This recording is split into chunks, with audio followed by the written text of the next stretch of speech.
கர்த்தராகிய இயேசுவின் இனிமையுள்ள நாமத்தில் நான் உங்களை வாழ்த்துகிறேன், வரவேற்கிறேன். இந்த நாடுகளில் தேவனுடைய வார்த்தையாய் உங்களோடு கூட ஆயிருக்க தேவன் கிருபை செய்திருக்கிறார். அவர் நல்லவர், வாக்கு மாறாற்ற தேவன், நம்மை ஆசீர்வதிக்கிறவர். அவர் நம்மோடு கூட இருக்கிறவராய், நம்மை வழி நடத்துகிறவராய், நம்மை ஆசீர்வதிக்கிறவராய், அவர் எப்போதும் நம்மை கரம் பிடிச்சு நடத்துகிறவராய் நம்மோடு கூட இருக்கிறவர்.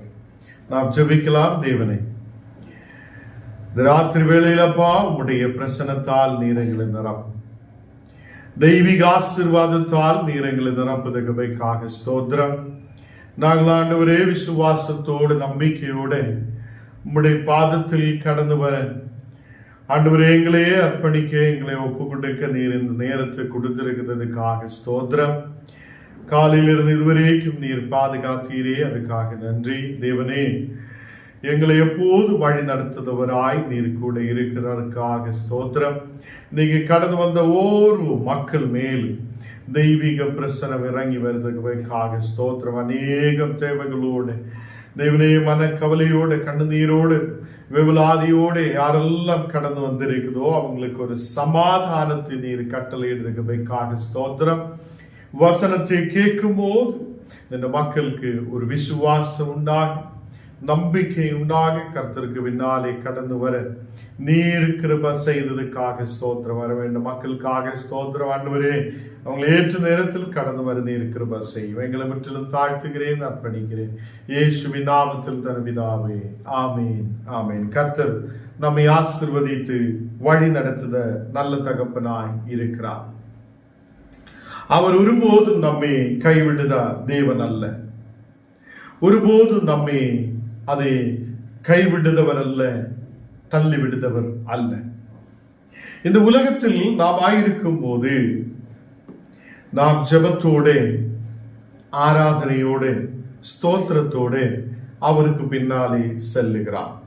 லூக்கா 15ஆம் அதிகாரம் அதனுடைய 21ஆம் வசனத்தில் நாம் வாசிக்கும் போது, குமாரன் தகப்பனை நோக்கி, தகப்பனே, பரத்துக்கு விரோதமாகவும் உமக்கு விரோதமாகவும் பாவம் செய்தேன், இனிமேல் உம்முடைய குமாரன் என்று சொல்லப்படுவதற்கு நான் பாத்திரன் அல்ல என்று சொன்னார். லூக்கா 15ஆம் அதிகாரம் 21ஆம் வசனத்தில் அங்கே 2 குமாரர்களை குறித்து நாம் பார்க்கிறோம். அதில் ஒரு குமாரன் தகப்பனுக்கு முன்பாக வந்து அவன் கேட்குத ஒரு கேள்வி, தேவனே, தகப்பனே, எனக்கு நீர் அதை ஒரு மன்னிப்பை கொடும் என்று கேள்வியை அங்கே வைக்கிறார். ஆண்டவர் நம்மோடும் சொல்லுது என்ன? நாம் தேவனுக்கு முன்பாக மன்னிப்பு கொடுக்கிற தேவனுக்கு முன்பாக கடந்து வர வேண்டும் என்றும், நாம் மன்னிப்பு கொடுக்கிற தேவனுக்கு முன்பாக கடந்து வந்து அவருக்கு முன்பாக நம்மை ஒப்பு கொடுக்கும் போது நம்முடைய குறைகளை மாற்றுத ஒரு தேவன் ஒன்று என்று நாம் நம்பிக்கை வைக்கிறோம். இந்த குமாரன் தகப்பன் கிட்ட வந்து, நான் பரத்துக்கு விரோதமாகவும் உமக்கு விரோதமாகவும் பாவம் செய்தேன் என்று சொல்லுகிறான். நான் பரத்துக்கு விரோதமாகவும் உமக்கு விரோதமாகவும் நான் பாவம் செய்திருக்கிறேன். மிகவும் தாழ்மையோட அந்த மகன் வந்து தகப்பனாருக்கு முன்னாலே சொல்லுகிறார், உண்மையே ஒத்துக்கொள்ளுகிறார். தகப்பனே, நான் உமக்கு விரோதமாய் பாவம் செய்திருக்கிறான். அவன் அங்கே உண்மையை ஒத்துக்கொள்ளுதவனாய் காணப்படுகிறார். இன்னைக்கு நாம் மக்களை பார்க்கும்போது உண்மையை ஒத்துக்கொள்ள முடியாது இருக்கும். சிலர் பொய்யை சொல்லிக்கொண்டே இருக்கும். உண்மையை அவங்கள சொல்ல முடியாது இருக்கும். அதை ஏதோ ஒரு தவறு அவங்களோட வாழ்க்கையில் வந்திருக்கும் போது, ஏதோ ஒரு குறை அவங்களோட வாழ்க்கையில் வந்திருக்கும் போது அந்த குறையை அவங்கள் அதை மன்னிப்பு கேட்கிறதுக்காக முன்னாடி வருவது இல்லை. அவங்க மன்னிப்பு கேட்கிறதுக்காக முன்னாடி வருவது இல்லை. நிறைய நேரத்தில் மக்கள் அதை மன்னிப்பு கேட்கிறதுக்காக தயங்கி கொண்டிருக்கும். நான் எப்படி ஒரு மன்னிப்பை கேட்கும், நான் எப்படி ஒரு மன்னிப்பை கேட்கும். நான் எப்படி அதை தகப்பனார்கிட்ட கடன் சென்று மன்னிப்பு கேட்க முடியும் என்றெல்லாம் நினைக்கிறவங்க இருந்தால் அவங்களுக்கு ஒரு பாவ மன்னிப்பு கிடைக்காது. இல்லைன்றால் மக்கள் அவங்களுக்கு ஒரு மன்னிப்பை கொடுக்காது. இந்த மகன் தகப்பனுக்கு முன்பாக வந்து சொல்லுகிறார், பரத்துக்கு விரோதமாக நான் பாவம் செய்திருக்கிறேன், உமக்கு விரோதமாகியும் நான் பாவம் செய்திருக்கிறேன் என்று அங்கே சொல்லப்படுகிறார். தேவ பிள்ளைகளே, நமக்கு சில நேரத்தில் தேவனுக்கு முன்பாக வந்து, கர்த்தரே, நான் உமக்கு விரோதமாக பாவம் செய்திருக்கிறேன், என்னை மன்னியும் என்று கேட்கிறதுக்கான ஒரு மனது இருக்கணும். கணவன் மனைவிக்குள்ள சில நேரத்தில் பிரச்சனைகள் வரும்போது நீ என்னை மன்னியும் என்று சொல்லுறதுக்காக ஒரு மனது நமக்கு இருக்கணும். ஏதாவது ஒரு பிரச்சனை நம் வாழ்க்கையில் வரும்போது அந்த பிரச்சனையே பெருமைப்படுத்தி அந்த பிரச்சனைக்குள்ளேயே வாழ்ந்தவங்களாய் அல்ல, உனக்கு அதிலிருந்து ஒரு மீட்பு உண்டு என்று நமக்கு காணப்படும். இந்த தகப்பன் சொல்லலாம், நீ என்னுடைய எல்லாவற்றையும் அதை விற்று தொலைத்திருக்கிறான், நீர் அதை நாசம் பண்ணி இருக்கிறார், என்னுடைய சம்பத்து எனக்கு இருந்த எல்லாவற்றையும் நீர் அதை நாசம் பண்ணி திருப்பி ஏன் வந்திருக்கிறார் என்று கேட்கலாம். அந்த தகப்பன் அப்படி கேட்டதில்லை. அந்த தகப்பன் அவர் தன் மகனை நேசிக்கிறார், தன் மகனை வீட்டுக்குள்ளே சேர்த்து கொள்ளுகிறார், தன் மகனுக்காக யாவற்றையும் அங்கே செய்து கொடுக்கிறது, அவனுக்கு பிடித்த சாப்பாடை கொடுக்கிறது, அவனுக்கு வஸ்திரத்தை, மோதிரத்தை, அவனுக்கு தேவையான அது சப்பல் எல்லாவற்றையும் அங்கே கொடுக்கிறதை பார்க்க. அப்போ கர்த்தருடைய பிள்ளைகளே, இந்த தகப்பன் அவ்வளோ அந்த மகனை நேசிக்கிறார். எல்லாம் தொலைத்து விட்டு எல்லாவற்றையும் நாசம் பண்ணி அவன் ஒன்றுமில்லாதவனாய் கடந்து வரும் போதும் அந்த தகப்பன் தன் மகன் வருவாரா என்று சொல்லி எதிர்பார்ப்போடு இருக்கிறார் என்று வேதத்தில் நாம் பார்க்கிறோம். அப்போ கர்த்தருடைய பிள்ளைகளே, நம்முடைய தேவன் மனதுருக்க உள்ள தேவன். நம்மையும் அவர் பார்த்து கொண்டே இருக்கிறார். நாம் அவருக்கு முன்பாக கடந்து செல்லும் போது, ஜபத்துக்காக கடந்து செல்லும் போது நாம் பெருமை பாராட்டி ஜபிக்கிறவங்களாய் அல்ல, தேவனே, நாங்கள் பாவம் செய்தோம், உமக்கு விரோதமான கிரியைகள் செய்தோம், நாங்கள் உமக்கு விரோதமாய் நடந்தோம், இந்த நாளுகளில் ஆண்டவரே எங்களை நீர் மன்னியும், எங்களை நீர் தேசத்தில் ஆசீர்வதியும், எங்களை நீர் தேசத்தில் ஆசீர்வதித்து வழி நடத்த முடியுத தேவன் என்று நாங்கள் நம்பிக்கை வைக்கிறேன். இப்படி ஒரு ஜபத்தை ஏறெடுக்க நமக்கு கர்த்தர் கிருபை செய்வார். அப்போ கர்த்தர் பிள்ளைகளே, நாம் இந்த உலகத்தில் ஆயிருக்கும் போது மன்னிப்பை கொடுக்கிறவங்களாயும் அதே மன்னிப்பை கேட்கிறவங்களாயும் நாம் காணப்படும்.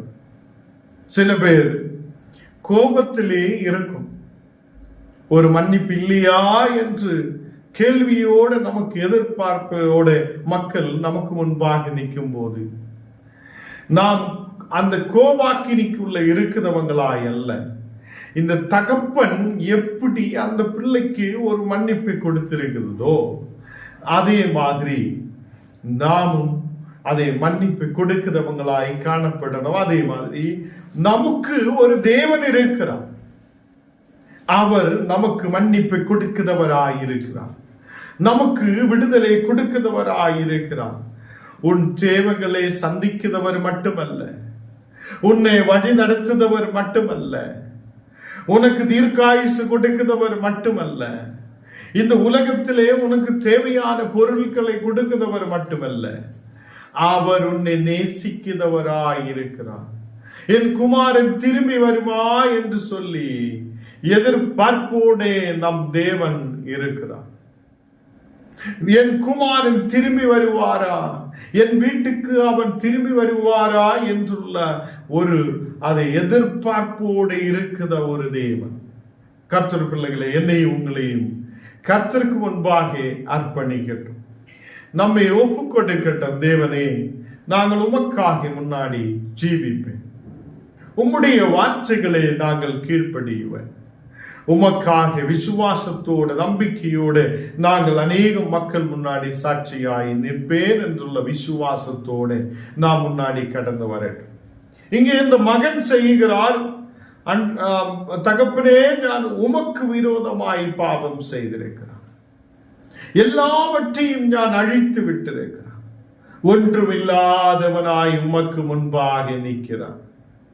இந்த சூழ்நிலையில் என்னை கேட்கிற கர்த்தர் பிள்ளைகள் நீங்கள் இருக்கலாம். ஒன்றுமில்லாத சூழ்நிலையில் நீங்கள் இருக்கலாம். யாரும் கவனிக்கிறதுக்காக இல்லாமல் இருக்கலாம். நான் எப்படி முன்னாடி கடந்து செல்லுவேன் என்றுள்ள ஒரு எதிர்பார்ப்போடு நீர் இருக்கலாம். உன்னை நேசிக்கிற ஒரு தேவன் உண்டு. உன்னை நேசிக்கிற ஒரு தேவன் உண்டு. உன்னை தன் வீட்டிலே சேர்த்து கொள்ளுதான். உனக்கு தேவையான உடையை கொடுக்க, உனக்கு தேவையான உணவை கொடுக்க அவர் எதிர்பார்ப்போடு இருக்கிறார். அவர் நம்மை வல்லமையால் நிரப்புதவர். அவர் நம்மை ஆசீர்வதிக்கிறவர். அதை குடும்பங்களில் சண்டை பிரிவினைகள் வரும்போது அநேகர் மன்னிப்பை கொடுக்க முடியாதவங்களாயிருக்கிறார். அதே மாதிரி மன்னிப்பை கேட்க முடியாதவங்களாயிருக்கிறார். நாம் மன்னிப்பை கேட்கிறவங்களாயும் மன்னிப்பை கொடுக்கிறவங்களாயும் இருக்கும் போது குடும்பங்களில் ஒரு ஆசீர்வாதம் உண்டாகும். பிள்ளைகளில் ஒரு ஆசீர்வாதம் உண்டாகும். நமக்கு இந்த நாளுகளில் அதை ஒரு மன்னிப்புள்ளவங்களாய் எதிர்பார்ப்போடு இருக்கிற ஒரு தேவன் நமக்காக இருக்கிறார் என்றும், அவர் நம்மை அதை எப்போ வருவார் என்று சொல்லி அதை பார்த்து கொண்டே இருக்கிறவர் என்றும் நாம் நம்பிக்கை உள்ளவராய் விசுவாசம் உள்ளவராய் இருக்கட்டும். அவர் உனக்கு மன்னிப்பை கொடுக்கிறவர். அவர் உன்னை தன் வீட்டிலே சேர்த்து கொள்ளுதவர். இங்கே அந்த மனிதனுக்கு 2 மக்கள் இருக்கிறார். ஒருவன் எல்லாவற்றையும் சம்பத்தெல்லாம் வாங்கி எடுத்து அவன் புறப்பட்டு போகிறார். இதெல்லாம் நம்ம சபையிலே எப்போதும் கேட்கிற வசனங்கள். அவன் கடந்து சென்று அவனுடைய கையில் இருந்த எல்லா சம்பத்து, அவனுடைய செல்வங்கள், நிலங்கள் விற்று எடுத்த எல்லா பணங்களையும் அழித்து தீர்த்து ஒரு சாப்பாடுக்கு வழி இல்லாதவனாய் நிற்கும் போது, எதுவுமே இல்லாதவனாய் நிற்கும் போது, யாரும் கூட இல்லாதவனாய் நிற்கும் போது அவன் யோசிக்கிறார், என் தகப்பனாருடைய வீட்டுக்கு நான் திரும்பி போகலாம்.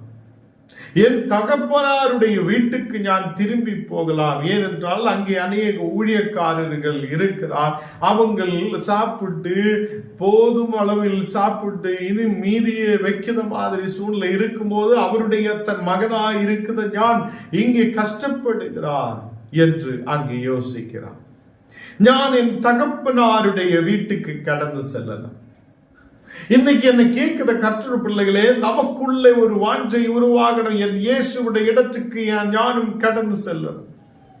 ஞானும் அவருடைய பக்கத்திலே இருக்கணும். எனக்கு ஒரு தகப்பன் இருக்கிறார், அவர் எனக்காக ஜீவனை கொடுத்தவர் என்றும், அவர் என்னை மீட்கிறதுக்காக விடுவிக்கிறதுக்காக இந்த உலகத்தில் வந்தவர் என்றும் அவருடைய பக்கத்திலே நான் கடந்து செல்ல வேண்டும் என்று நினைக்கிற பிள்ளைகளாய் நாம் காணப்படும். நம் ஒன்றுமில்லாத சூழ்நிலையில் இருக்கலாம். எல்லாமே அழித்து விட்ட மாதிரி உள்ள ஒரு சூழ்நிலையில் இருக்கலாம். கர்த்தர் உன்னை உருவாக்குத தேவன். அவர் எதுவும் இல்லை என்று சொல்லி உன்னை தள்ளிவிடுதவர் அல்ல. அவர் உன்னை தூரமாய் நில்லு என்று சொல்லுதவர் அல்ல. உன்னை சேர்த்து கொள்ளுது. இந்த பிதாவை எப்படி தன் மகனை சேர்த்து கொண்டிருக்கிறதோ அதே மாதிரி நம்மையும் அவர் அழைக்கிறவராய், கூப்பிடுதவராய், நம்மை நேசிக்கிறவராய், தன் வீட்டிலே சேர்த்து கொள்ளுதவராய் இருக்கிறார். இந்த தகப்பன் ஊழியக்காரர்களை நோக்கி உயர்ந்த வஸ்திரம், மோதிரம், அதே மாதிரி கொழுத்த கன்றை அடித்து அவனுக்கு சாப்பிட கொடு என்று சொல்லுகிறார். இந்த மகன் வரும்போது அவனுக்கு நல்ல வஸ்திரம் இல்லை. அவனுக்கு நல்ல சாப்பாடு இல்லை. அவனுக்கு வரும்போது எதுவுமே இல்லாத சூழ்நிலையில் இருக்கிறதை பார்த்து அவனுடைய தேவைகளை சந்திக்குதான் ஒரு நல்ல தகப்பன். இன்னைக்கு என்ன கேட்கிற கர்த்தருடைய பிள்ளைகளே, நமக்கும் ஒரு தகப்பன் இருக்கிறார். அவர் நம்முடைய தெய்வமாய் இருக்கிறது. அவர் நம்மை வழி நடத்துபவராய் இருக்கிறது. இந்த நாளுகளில் நாம் அவருக்கு நேராய் நம்முடைய மனதுகளை கொண்டு போகட்டும். நாம் இந்த உலகத்துக்கு பின்னாலே சுற்றுவதற்காக நாம் எதிர்பார்ப்போட இருக்கிறோம். நமக்கு எப்போ அங்க போகலாம், எப்போ இங்க போகலாம், எப்போ அது செய்யலாம், இது செய்யலாம் என்று சொல்லி கவலையோடு நாம் இருக்கும்போது நம்முடைய மனதே தகப்பனாருக்கு நேராய் திருப்படும். அந்த தகப்பன் உன்னை தள்ளி விடுதவர் அல்ல. உன்னுடைய கையில் எதுவும் இல்லையே என்று சொல்லி உன்னை தூரமாய் ஒதுக்கி விடுதவர் அல்ல. அவர் உன்னை அதை சேர்த்து கொள்ளுதவராய், நேசிக்கிறவராய், உன்னுடைய தேவைகளை சந்திக்கிறவராய் அவர் நம்மோடு கூட இருக்கிறார். கர்த்தருடைய பிள்ளைகளே, நான் ஒரே ஒரு விஷயம் தான் அவருக்கு முன்பாக கடந்து சென்று, தேவனே, நான் உமக்கு விரோதமாகியும் பரத்துக்கு விரோதமாகியும் பாவம் செய்தோம். என்னுடைய குற்றங்களை நீர் மன்னியும். அநேகருக்கு விரோதமாய் நான் எழும்பி இருக்கிறான், அதை நீர் மன்னியும். இந்த நாளுகளில் ஆண்டவரே, உம்முடைய பிள்ளையாய் இனியும் வாழ எனக்கு கிருபை செய்யும் என்று இந்த ராத்திரி வேளையில் நாம் ஜெபிக்கட்டும். கர்த்தர் உன்னுடைய ஜெபத்தை கேட்கிறவர். கர்த்தர் உன்னை சேர்த்து கொள்ளுதவர். அவர் நீ மடங்கி வருமா, திரும்பி வருமா என்று சொல்லி, நீ திரும்பி வருமா என்று சொல்லி எதிர்பார்ப்போடு இருக்கிற ஒரு நல்ல தகப்பன். நாம் அவருக்கு நேராய் நம்முடைய மனதுகளை திருப்பட்டும். இந்த ராத்திரி வேளையில் அவர் உன்னை ஆசீர்வதிக்கிறவராய், உன்னுடைய ஜெபத்தை கேட்கிறவராய் அவர் நம்மோடு கூட இருக்கிறது. ஹல்லேலூயா. தேவ பிள்ளைகளே, ஞானினி உன்னுடைய குமாரன் என்று கூப்பிடுவதற்கு அதே பாத்திரன் அல்ல என்று சொல்லப்படும் போது, நம்மை குமாரன்களாய், நம்மை புத்திரர்களாய், புத்திரிகளாய் நம்மை மாற்றி இருக்கிற ஒரு தேவன், அவரை அப்பா பிதாவே என்று கூப்பிடுவதற்கான ஒரு புத்திர ஸ்வீகாரத்தின் ஆவியை அவர் நமக்கு கொடுத்திருக்கிறார். ஹல்லேலூயா. இந்த நாளுகளில் நமக்கு ஒரு தகப்பன் உண்டு. நமக்கு ஒரு நல்ல தகப்பன் உண்டு. அந்த நல்ல தகப்பன் நம்மை வழி நடத்துதவராய், நம்மை நேசிக்கிறவராய் கூட இருக்கிறார். நாம் இதெல்லாம் இல்லையே ஆண்டவரே, ஒன்றுமே என்னுடைய கையில் இல்லையே, எதுவுமே எனக்கு இல்லையே, எல்லாம் நாசம் பண்ணி இருக்கிறார் என்றுள்ள நிலைமையில் நீ இருக்கலாம். இன்னைக்கு என்ன கேட்கிற கர்த்தர் பிள்ளைகளே, ரொம்ப வேவலாதியோட, மனக்கவலையோட, கண்ணீரோடு நீராயிருக்கலாம். அவர் உன்னை நேசிக்கிறவர். அவர் உன்னை திருப்பியும் உருவாக்குத தேவனாய் இருக்கிறது. திருப்பியும் எழுப்பி நிறுத்த முடியுதவராய், திருப்பியும் உனக்கு கரம் பிடிச்சு உன்னை வழி நடத்துதவராய் அவர் நம்மோடு கூட இருக்கிறார். ஹல்லேலூயா. நம்முடைய நம்பிக்கை எல்லாம் கர்த்தருடைய மேல் வைக்கட்டும். சங்கீதம் 71 அதிന്റെ 1 வசனத்தில் சொல்லுகிறார், கர்த்தாவே உம்மை நம்பி இருக்கிறேன், நான் ஒருபோதும் வெட்கமடையாதபடி செய்யும். இங்கே சங்கீதக்காரன் சொல்லுகிறார், கர்த்தாவே உம்மை நாங்கள் நம்பி இருக்கிறேன். இன்னைக்கு எத்தனை பேர் சொல்ல விரும்புகிறார், ஆண்டவரே நான் உம்மை நம்பி இருக்கிறேன், நான் ஒருபோதும் வெட்கமடையாதபடி செய்யும். உன்னை வெட்கமடையாதபடி உன் தலைகளை உயர்த்தி தேவனுக்கு முன்பாக நிற்கப்பட, மக்கள் முன்னாடி உன்னுடைய தலைகளை உயர்த்தி வைக்கிற ஒரு தேவன் உண்டு. இந்த நாளுகளில் கர்த்தருடைய பிள்ளைகளை அவரை நாம் நம்பிக்கை வைக்கட்டும். அவர் உன்னை எதிர்பார்ப்போடு பார்த்து கொண்டிருக்கிறார். நீ எப்போ திரும்பி வருவார் என்று சொல்லி அவர் உன்னை பார்த்து கொண்டிருக்கிறார். இன்னைக்கு என்ன கேட்கிற கர்த்தருடைய பிள்ளைகளே, இந்த ராத்திரி வேளையில் ஜெபிக்கும் போதே நான் சொல்ல, ஆண்டவரே நாங்கள் திரும்பி வருகிறேன், உம்முடைய பக்கத்திலேக்கு வருகிறேன், உம்முடைய பிள்ளைகளாய் வாழ எங்களுக்கு கிருபை செய்யும், எங்கள் பாவங்களை நீர் மன்னியும். நாங்கள் உனக்கு விரோதமாய் பாவம் செய்தோம், எல்லாம் அழித்து விட்டோம், எல்லாம் தொலைத்து விட்டோம். இந்த நாளுகளில் உம்மை நாங்கள் நம்பிக்கை வைக்கிறேன். கர்த்தாவே உம்மை நம்பி இருக்கிறேன், நான் ஒருபோதும் வெட்கமடையாதபடி செய்யும். இன்னைக்கு நாம் ஜெபிக்கலாம். ஆண்டவரே, இந்த ராத்திரி வேளை நீர் எங்களோடு கூட பேசி இருக்கிற கிருபைக்காக ஸ்தோத்திரம். எங்களுக்கு ஒரு நல்ல தகப்பன் உண்டு. அவர் உண்மையுள்ள தேவன், அவர் நேசிக்கிறவர், எங்களை எதிர்பார்ப்போடு பார்த்து கொண்டிருக்கிறவர், எப்போ வருவார் என்று சொல்லி நீர் பார்த்து கொண்டிருக்கிறவர். ஆண்டவரே, மனதுருக்கமுள்ள ஒரு தேவன். ஆண்டவரே, இந்த நாளுகளில் இன்னைக்கு வசனங்கள் கேட்ட ஓரோ மக்கள் மேல் உமது பிரசனம் இறங்கி வருதகமைக்காக ஸ்தோத்திரம்.